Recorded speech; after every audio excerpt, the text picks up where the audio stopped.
w jaki sposób wykonujemy badanie twardości minerału.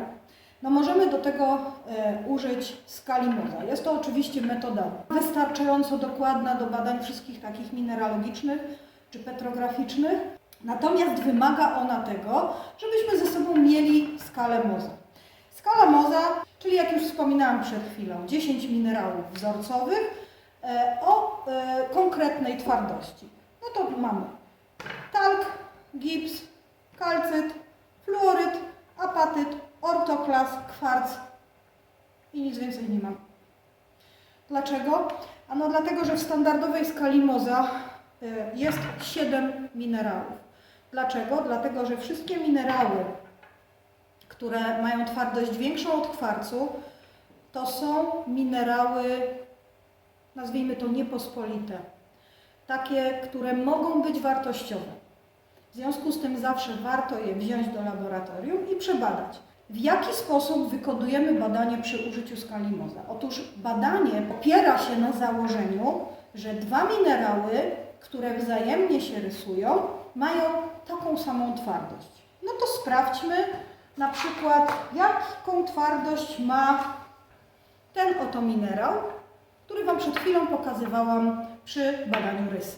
Zobaczcie, mam minerał i teraz wybieram sobie dowolny z moich minerałów wzorcowych. Załóżmy, że zacznę sobie od minerału o twardości 6. To jest ortoklas, minerał o twardości 6. No to co robię? Sprawdzam, czy minerałem wzorcowym mogę zaadresować minerał badany. Czyli zarysowuję,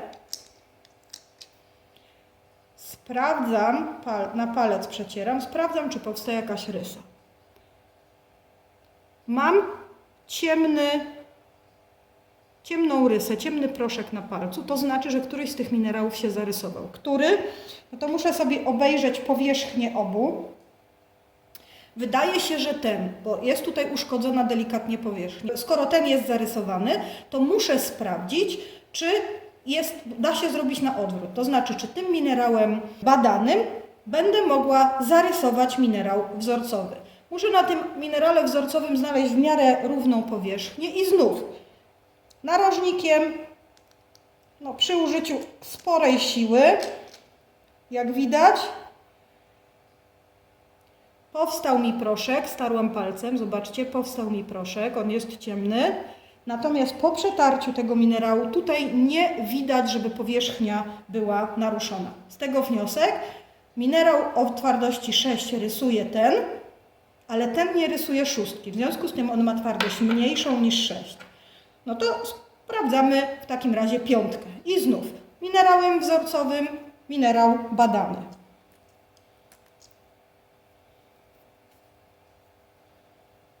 Uwaga, teraz to, co mi zostało na palcu, jest jasne. Nie wiem, czy to widać. Czekajcie, wytrę. Jeszcze raz.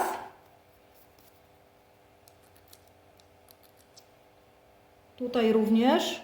To jest powierzchnia mocno błyszcząca, nie wiem, czy będzie widać. Chyba widać. No i sprawdzam na palec. Proszek jest jasny, więc wygląda na to na pierwszy rzut oka, że to ten minerał się starł. Ale zobaczmy. Teraz w drugą stronę. Czy mogę ten minerał